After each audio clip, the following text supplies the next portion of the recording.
Hey everyone, on today's episode of the Security Swarm podcast, I've got Eric Siron back on the show, and today is one of our monthly threat review episodes.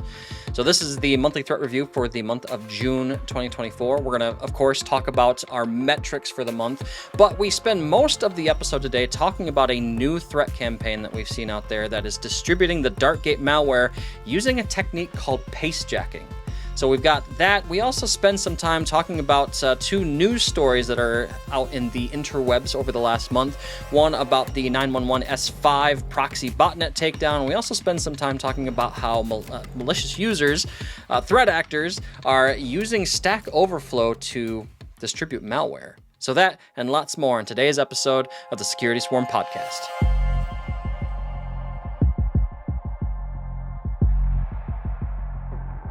Well, everyone, welcome back for another episode of the Security Swarm podcast, the podcast that brings you the knowledge and insight straight from the security lab here at Hornetsecurity. As always, I'm your host, Andy Syrewicze, and I've got one of our recurring hosts, I guess I would say, on the show. I've got Eric Siron with me today. How's it going, Eric? Doing good. Hey, it seems like lately you're my guy for the what we call our monthly threat review episodes. And these episodes are kind of fun, right? Because we've got some hard empirical data that we can cover. And in this month's episode, or this month's version of the monthly threat report, and for those interested in the written version of the report, I'll link that in the show notes, by the way. But we've got a very long attack chain discussion. We've actually found a new threat campaign that's distributing the Darkgate malware. So we're going to dive into that. That's going to be a good chunk of the episode because that's a great discussion there. But we've got all the other usual monthly threat review stuff going on as well. And if you're not familiar, again, we've got empirical data in this review that we do on a monthly basis based on our data here at Hornetsecurity. And it allows us to get a kind of a good idea of the playing field in the security space, right? So a lot of good metrics to go through. And then we also talk some news related items too. So we've got two other news related items going on here. One around the 911 S5 Proxy Botnet, and also some, interesting things happening on Stack Overflow. So we're going to talk about that stuff today too. So anyway, Eric, I'm kind of getting ahead of myself like I always do in every intro. But for those that may not be familiar with who you are, can you give us a quick introduction of yourself, my friend? Sure. I am awarded Microsoft MVP for Cloud and Datacenter Management for 7 years now, I think. And I have been in IT since the late 90s. And right now I work with healthcare primarily, but I have a history of working with small and medium business customers all the way back. So that's kind of my niche market. Very cool. Well, I think what we'll start with today, Eric, is I'll go through some of our core metrics here. And I've got 4 of them that I'm just going to list off here, and then we can kind of discuss the metrics as a whole after the fact and kind of what we think it means for the industry. So I'm just going to get started here with our core 4 metrics, and then we'll dive into, like I said, that Darkgate campaign and the other news items after that. So to start with, for our metrics for this particular month's review, so we found that email-based threats overall have increased over the past month. And the largest part of that increase is attributed to what I always call kind of like the low effort, very wide net style email based attacks, just really lazy stuff, right? Like flood the zone with as much low effort, spam essentially, hoping somebody will interact with it, right? And so that's what we see in our data regarding that particular data point is the number of emails that are classified as just rejected gets increased because these are such low effort email attacks that they're very easily spottable based on external indicators, domain reputation, known bad IPs, that type of thing. So it drives our rejected percentage up. That said, we did see a small increase in those threats that are classified as threats and advanced threats. Also, interestingly, during this data period, we found that the use of malicious file attachments has increased pretty much across the board for every file type that we track. The biggest increase we saw was for archive files, zip, rar, that type of thing, right? We saw a 13.2 percentage point increase in usage of that file type alone. In terms of the business verticals being targeted, we have a metric that we track called the Industry Threat Index. And if you want to know how all the maths and everything, you can take a look at the written report. But basically, this metric allows us to figure out which industry verticals are being targeted more than others. And what we see generally month to month is that every industry is being targeted in some way, shape, or form, right? But there are those industries that kind of rise a little bit higher than the others. And this month, we found that the mining, entertainment, and media verticals were the top most targeted industries in this month's report. And then the other big thing in terms of emails threats we track on a month-to-month basis is brand impersonation attempts. And that's important because we're going to talk about that in the Darkgate campaign discussion we're going to have here in a second. It's a campaign discussion we're going to have, and Facebook, both FedEx was by and large the largest increase. And it used to be, interestingly, DHL was the shipping brand that was always impersonated the most. And now, like, FedEx and DHL have flip-flopped, and FedEx is by far the most impersonated. And so those are kind of our core findings. And again, this is an abridged version. If you want all the nitty gritty details, again, check out the written report. The link is in the show notes. But Eric, any initial thoughts before we dive into this a little bit deeper? Well, yeah, so far I guess I'm a little concerned. We have so much free time on our hands that we're sending out all this increased malicious stuff, but it's our world. It certainly is our world, right? And I mean, if I'm a threat actor, and people that listen to the show know I like to do this. I always like to spin the tables, and I look at things like from a threat actor perspective, right? If I'm a threat actor, and okay, do I want to spend my time coming up with a very specific attack that maybe only applies to one organization? And I guess if I'm whaling and I'm going for like a big payday from one specific organization, maybe I'll do that, right? But that requires a level of skill and resources that maybe I don't have as a threat actor. So my other alternative then is to cast a wide net, right? And if I send out 1,000,000 emails, even if I have like 0.5% interaction rate, that is still a significant number of potential victims for that attack, right? And so it's interesting. We see these ebbs and flows throughout the year. And leading up to tax season, we always see kind of an increase, especially in things like brand impersonations for things like DocuSign or financial entities, right? Because threat actors are trying to, take advantage of what's happening in the world at the time. And well, the other interesting thing here is I would suspect that as we move into the summer months, we typically, not always, but we typically see a reduction in the amount of threats because, well, threat actors know that people go on holiday in the summertime, especially in Europe. A lot of people are taking holidays in June, July, August, and there's not as many eyeballs on, email clients during that point in time. So anyway, I think the other thing that's kind of interesting, Eric, is the business verticals.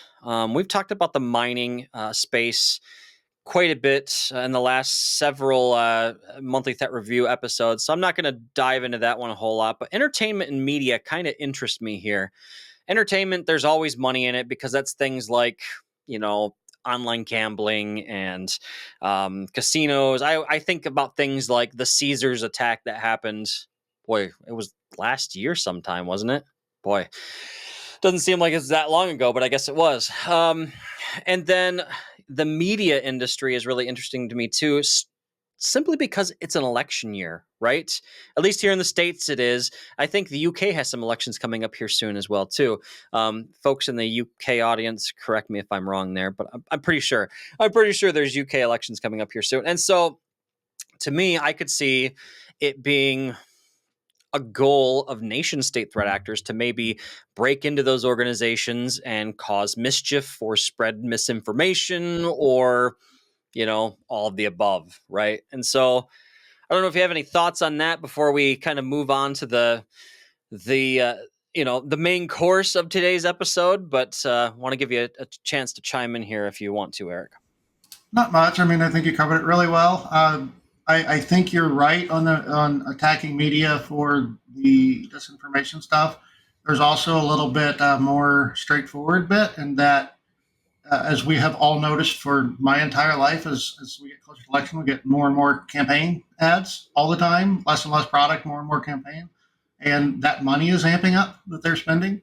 So your media outlets right now are pulling in; they're able to charge higher dollar for Right. campaigns or for ads in general. So there will be more money in that space at this time. So a little bit more straightforward. And that makes sense. And I mean, the threat actors are going to chase the money, right? They're always going to chase the money. And so your what do we call it? Your non-nation state, like your nation states threat actors. There's a term for that, but they're probably looking for the disinformation angle, and then your private. I don't know if that's the right word either. Your private actors are probably looking for the money. Your freelance threat actors, I guess. Sure. Maybe. Sure. Well, now we're making them sound legitimate, and they're not. That's very true.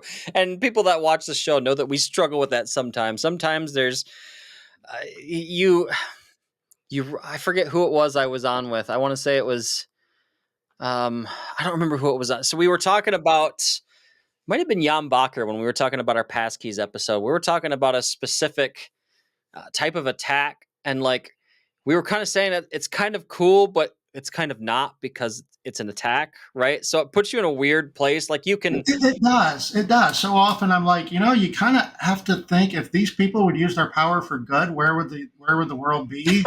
right. I guess we have to start talking about them in terms of their motives. You've got politically motivated and fiscally motivated and revenge motivated, and yeah, we got to make sure we remember these are the bad guys. Exactly. They may do impressive things, but they still need to go to prison. Exactly. And I'll have to link this in the show notes. We did so every year we do an annual cyber threat review where it's very similar to these smaller monthly reviews, but it looks at the entire year of data versus the previous year. And we actually had a guest on for a kind of a roundtable webinar. And he was specifically, like, his whole job is basically psychologically profiling cyber attackers. And I wish I could mention the guy's name because he deserves the recognition. I can't remember his name exactly right now because I'm just thinking of it now. I'm fairly certain I know what it is, but I don't want to butcher it and get it wrong. I'll link that webinar in the show notes, people. You can check it out. But he had a lot of very interesting insights on like the psychological motivations of threat actors, talked about it from the perspective of black hatters, gray hatters, white hatters, and kind of, it was a very interesting discussion. I'm gonna have him on the show at some point here because that's, very interesting viewpoint. Anyway, so let's talk about the new campaign that we have observed here at Hornetsecurity, and that is a new, I guess, pacejacking campaign aimed at delivering the Darkgate malware. So a couple of things here first, right? The Darkgate malware. Many people in the industry kind of see this as somewhat of a successor of the QuakeBot malware. There's not really a clear correlation there, but I say that because some people see Darkgate as filling the void that was left by QuakeBot when QuakeBot was taken down. I want to say March of last year, if I remember correctly. And I mean, we've seen a small resurgence of QuakeBot here and there, but nothing like it was, right? So we're seeing Darkgate a lot more recently. And Darkgate is your stereotypical botnet malware, right? That can be used as a platform to do malicious harm itself, but also pull in other toolkits that, threat actors may want to use it for. So what I'm getting to here is, again, we're seeing this new method of, it's not new. It's been around for a while, but we're seeing a method called pacejacking being used to kind of trick the end user into getting this malware established on their machine. And pacejacking, there's got the definition of it here in the article. Or, I'll give you just the quick version of it. Basically, a way for threat actors to leverage the target's clipboard to their advantage, right? And there's different ways that they can use to populate the user's clipboard automatically. And for example, it becomes clear as I kind of talk through the attack chain here. And so again, I'm not going to cover every little nitty-gritty detail in this podcast episode. You can go read the report if you're interested, but I'll give you kind of the broad strokes here so you can kind of understand how the attack chain works. And Eric, if you have anything you want to add, be sure to, just jump in and make me slow my roll. But so there were several different sections, periods of attack that we saw throughout May using these methods. The most recent and the largest being in May 27th and 28th. We saw just over 100,000 phishing emails that were sent from 17 threat actor controlled domains. And the email basically creates a pretext. And the pretext here for the campaign on those 2 dates was basically, hey, you owe us money. Why don't you go ahead and take a look at the attached financial documents, and we can start working on settling things, right? So it kind of, again, plays into that fear. Oh my God, I owe money to these people. Like, did I miss a bill? Or if your, accounts, you're in accounting, like, oh no, I forgot an invoice, and now the company's going to get in trouble. It just plays on that fear angle, right? Anyway, if the target user interacts with this particular message, and it's got the quote unquote financial documents, surprise, is an HTML file. You open the HTML file and it directs the user to is a very close approximation of the OneDrive web view, right? And it's basically plays a GIF. It's got the spinning circle like it's trying to load a document for you to look at. And eventually it throws what appears to be an error. And it's like, whoa, hey, you need to clear your DNS cache. No, not clear your DNS. Your DNS cache needs to be updated in order to view this document, basically. And it gives you a button. How to fix this? Oh, great. I have a problem with my machine, but look, they're being nice and they're telling me how to fix it, right? So I click the how to fix it button, and basically they say, hey, do this. And what they're prompting the user to do is open Windows Terminal or PowerShell. And then they say it's easy. Just paste in this, what's on your clipboard, and press enter. And so we've got the JavaScript shown here that kind of explains how they're able to populate the clipboard, for one. Two, after that, we actually see what code is populated to the clipboard. And it starts, and I think this is kind of funny. They start with an ipconfig/flush DNS, which in the larger scheme of the script does nothing. It's just a head fake, right? We've told the user in the pretext that, hey, we need to fix your DNS cache. Hey, we're going to flush DNS. So on their screen, they see, yeah, cool, DNS. They're fixing my DNS cache. And then in typical threat actor fashion, we've got a bunch of stuff that is encoded in base 64. Now, for those people that maybe aren't security professionals, or, maybe they don't know, we often see threat actors encode stuff using base 64 for two main reasons. One, it comes down to obfuscation. They want to make it more difficult for security researchers to figure out what this thing is doing. And two, it makes it easier for them to try and evade, security detection systems if stuff is encoded in base 64.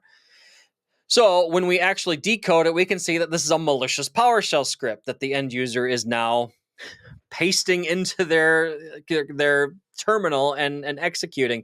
And basically all it does is it goes out and it grabs a zip file, and then it extracts that zip file, runs the enclosed script, goes out and grabs another file, and this is the initial infection chain for Darkgate ending up on the endpoint. At this point, the machine is owned, right?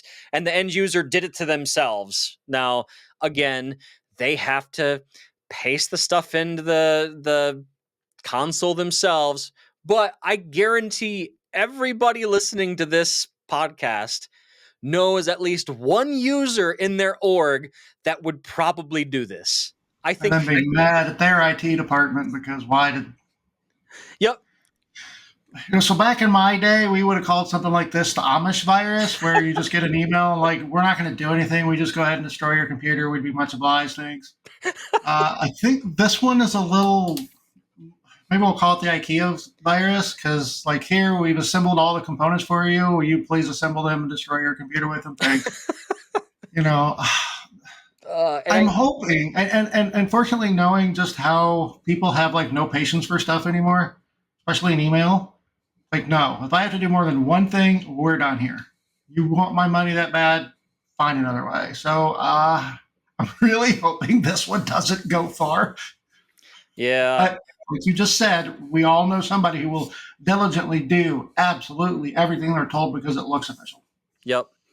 And I mean, this is where, security awareness training comes into the picture, right? And I mean, it can help with that. One, you want to have a trusted security solution that can spot these things, right? Two, you can't catch everything with every security solution, and that's where the end user security awareness training component comes in. And I mean, like, is it going to help every user? Hopefully, but there's always that one user that really struggles to be trainable in that regard, so it's a combination of things. And I know the new term in the industry, I guess the new buzzword term in the industry for this is defense in depth, right? Multi-layered security is what we're talking about, right? Hopefully with all of the different layers, you'll catch attacks like this. Now, to kind of expand on this, there were two other spikes in this type of attack throughout May. We saw one on May 17th, very similar situation, but they were, the pretext was basically like a Word document, right? Like there was something in this Word document they made the end user want to look at. And then the same attack chain from there. Same thing back on May 8th, very similar attack chain, but again, the pretext was different. This time, like, hey, you have an invoice that needs to be paid. Click here to look at QuickBooks Online to view your invoice. And similar situation, right? So if you're interested in more nitty-gritty stuff here on this particular attack, we've got all the indicators of compromise listed here, what domains are involved, and these are all, any URL or domain that's listed is defanged. If you don't know what the term defanged means, it means that the URLs have been made non-clickable. Typically, you replace the two T's in HTTPS with X's, so HXXPS. That way somebody doesn't accidentally click on them. And please, please, please, if you take a look at this, don't interact. Don't manually try to interact with these URLs in any way, shape, or form unless you know what you're doing, unless you are like a security researcher. But they're there. That way, if you suspect your organization has been compromised, you can go look at these indicators of compromise, right? So we got the known sender domains. We've got the known usernames that get created. And we also have the hashes for the files. So if you see one of these files and you suspect it's Darkgate, well, you can go look and compare hashes, right, with the known malicious hash here, as well as the URLs that are involved. So, Eric, any last thoughts on that before we get to the 911 S5 Proxy Botnet Takedown? Can I just re-emphasize, please don't try to interact with these URLs at all. Yep. You would have to go out of your way to do it. But, and you know what? Some people are like, oh, look, a challenge, and they won't really, yeah. So I have to say there's kind of an interesting correlation here between the attack chain we just discussed and somebody having to interact with one of these URLs. Exactly what I was thinking. Like, oh no, are we now doing the IKEA delivery method? No, they're just there for documentation and research purposes. But again, yeah, research purposes only. Anyway. All right. Well, we've got a bit of good news in the security space here for once. It doesn't happen often, so when it does, I like to highlight it. There was a very large, well-known botnet known as the 911 S5 Proxy Botnet, and was recently taken down by U.S. federal authorities and other international partners. And this one was a doozy. 19 million unique IP addresses associated with this botnet. 19 million. It was primarily distributed via a number of VPN applications, Mask VPN, Do VPN, Paladin VPN, Proxygate, Shield VPN, and Shine VPN. I've never heard of these, thankfully, but that's typically how they distributed this. And this case is really interesting for a couple of different reasons. One, because of its scale. There are some people that think this was the largest botnet takedown ever. And I would, I'm going to channel my inner Homer Simpson here for a second. The largest botnet takedown ever yet. Because I'm sure there will be more. Anyway. Right, exactly. And I think the other thing that's so important about this particular takedown is when you look at a lot of past botnets, don't get me wrong, botnets are terrible, right? I mean, most of them are very bad. This one was it's kind of especially bad because not only was it involved in the usual cybercrime stuff like fraud and whatnot, this was also known to be involved in things like bomb threats, child exploitation, harassment, and all other kinds of terrible, nasty things, right? So when you look at it from that perspective, like, this is fantastic news that this has been taken down, right? And I know I keep talking, Eric. Why don't you jump in? I'm 100% on your side here. I'm really just a fan of when crime in general. Let's knock it off. But hey, you know what? This is beyond that. That's down to nefarious, evil. You know, I was fussy enough about the Change Healthcare thing because of all the lives they impacted. Now we're getting people who are into human trafficking. Yeah. Oh yeah. They need to have more time in prison. For sure. You know, for sure. And I can at least believe that the people who attacked Change Healthcare didn't understand the ramifications. Right.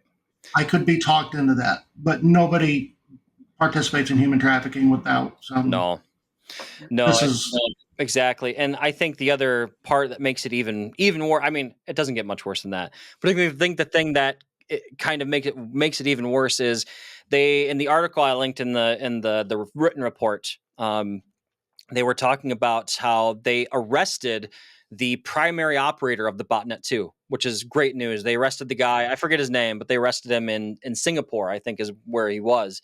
But this guy was like sitting on $100 million, was driving Ferraris around. And I mean, this guy was like living the life, right? And so, I mean, people involved in, and I don't think anybody would disagree with me. My opinion, people involved in that type of stuff don't deserve to be driving around in Ferraris and, living the high life, right? No. And he deserves time in prison to sit there and go, was that really a good exchange? Yep. I've never driven a Ferrari, and I feel pretty good because nobody's going to be kicking in my door because I did something like that. Right. So I'm okay with not driving a Ferrari. And if I ever do, then I'll know I got there legitimately because this is not how I'm going to get there. That's right. That's right. I don't have to look forward to, oh no, I built this all up and now it's in great risk because of what it just, yeah. Right. Exactly. I could preach on that for a while, I think. Yeah, so could I. I mean, it's like, because I mean, at that point, it feels like he's built all this wealth on the suffering of others, including children, right? Which is horrible. Yeah, and like in a really obvious, like I think there are a lot of industries where people do that. They're able to abstract it enough. Right. You can't abstract out human trafficking. No, not at all. There's no level at which, so that enables this other thing, which no. That's just wrong, and there's no indirect benefit from it or anything. It's just terrible. Yep. So, agreed. He knew what he was doing, and let him hope he pays a lot of time for it, and a lot of time to think about. Oops, wow. They listed it in the article, but I now don't remember. I think they had mentioned the amount of prison time he was looking at, and it was not small. It was not small. I remember thinking so. He doesn't deserve to get out. So. Yep. Agreed. So our last news item for the day, and kind of a cautionary tale, I guess I would say. And I mean, a lot of us kind of already have this, but it bears repeating.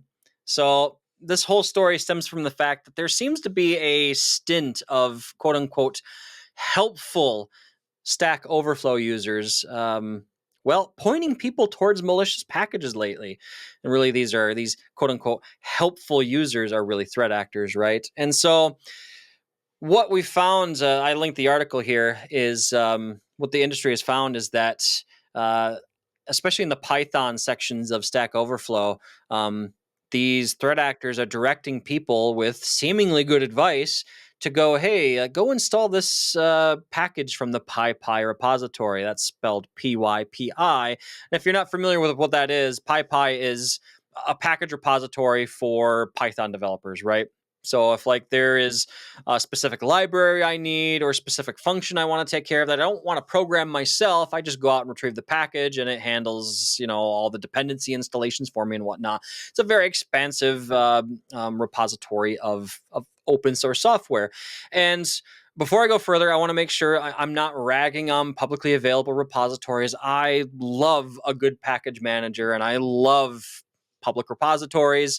I use Brew on my Mac. I use Winget on my Windows machine. I use apt on my Linux and Ubuntu boxes. Like I use them all the time, right? But in this particular case, two things come to mind. One, if I am, going through Stack Overflow or any online community for that matter, and I'm trying to find the answer to a question or a problem I'm having, and I see a solution, what's the first thing I do? And I'd like to see if you do this too, Eric, but the first thing I do is like, and maybe this is because I'm in security, but I do kind of a mental threat assessment. I'm like, okay, this script they want me to run, okay, I'm going to go look at that script and I'm going to go see, is it calling any external URL? Is it, trying to call anything malicious? I'm sifting through the code to see, am I okay to run and install this? Or the other thing, like maybe I download an executable or some tool I'm not familiar with. The first thing I'm doing is I'm going out to VirusTotal and I'm uploading that thing and I want to see what its reputation is, right? I mean, those are just two examples, but I do kind of a threat assessment there. How about you, Eric? Is that something similar to what you do? Well, I guess there's a whole lot of it depends here. I'm not, as a rule, that diligent because, as a rule, I tend to, like, if I need to go somewhere else, then I'd rather find another Stack Overflow article. Right. I don't, there's a, Stack Overflow has for a long time tried to train people like clicking things is bad, external resources are bad, on basically on the premise that that could change. Not really. I'm not going to speak on their behalf, but the explanation I've always been given is the internet changes. Right. If you put a link here, it will go stale, and now we have an answer that was good in 2005 and is now completely rotten in 2024. So don't do that. Right. All of your solutions need to be self-contained. So and I'm not an answerer. I'm not somebody who's really been hit for that. It's just that has, over the years I've been using Stack Overflow, conditioned me to think that way, that if you can't put your entire answer within your reply, I don't want to deal with it. Right. And I also have just a natural distrust of all things Python. Again, not security related, just because, like, okay, cool, this Python package works today, and then I upgrade Python and now it's all destroyed. Right. And because they have no concept of backward compatibility. And so, like, Python in general is just all evil to me, and I don't like it. Right. I'm with you there.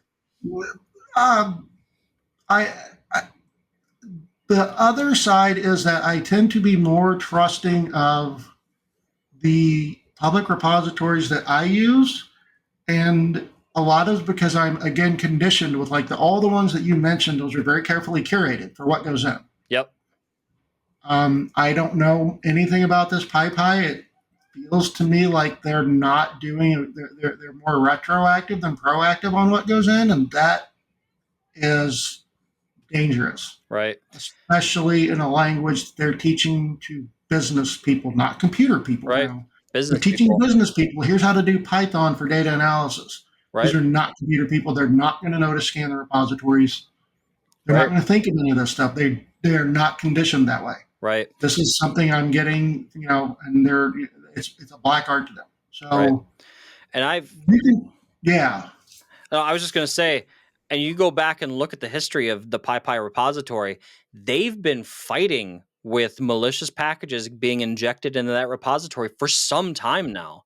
So, I mean, it's not like a thing that's just started happening. It's been going I on for a believe that. while. I believe that. And I don't know. And again, I don't know enough about it. I want to be really careful how far I go. Right. There is kind of an assumption that if there's a widespread repository that is being curated on ingress, not egress. Yep. We don't wait for the packages to get, oh crap, that's bad, let's rip it out. They don't, you know what I mean? Yeah. So it shouldn't happen I'm sure people are coming after all the other repositories we use all the time, and we have just really been trusting the curators to keep it out. So the fact that somebody got hit by it is really not surprising. Right. I guess I'm a little jaded, and the fact that it happened to Python is, just the unlucky ones this time, right? And they are. And we also have to consider the target again, because I'm aware that non-computer people are using Python, so therefore so are the threat actors. Whereas you inject something in a C++ library, your splash radius is going to be much smaller, because these are people who know how to do what you were talking about. Let's look at this. What's going on here? Do I trust this library? What are your credentials, person who uploaded it? They're a little bit more, they're computer people. For Python, a lot of Python users are not computer people. And sadly, that's going to mean that these curators are going to have to step it up. Better or for worse. It is what it is. Agreed. The other thing, I really want to hang on to that thread that you kind of picked up for a little bit, that this again, let's use the word splash radius, or phrase splash radius again, that this is how really good repositories and this open source community in general get mud on their face, is from stuff like this. And it's not their fault. It's not their fault. And I have seen people like, oh, well, open source is less secure because people inject stuff.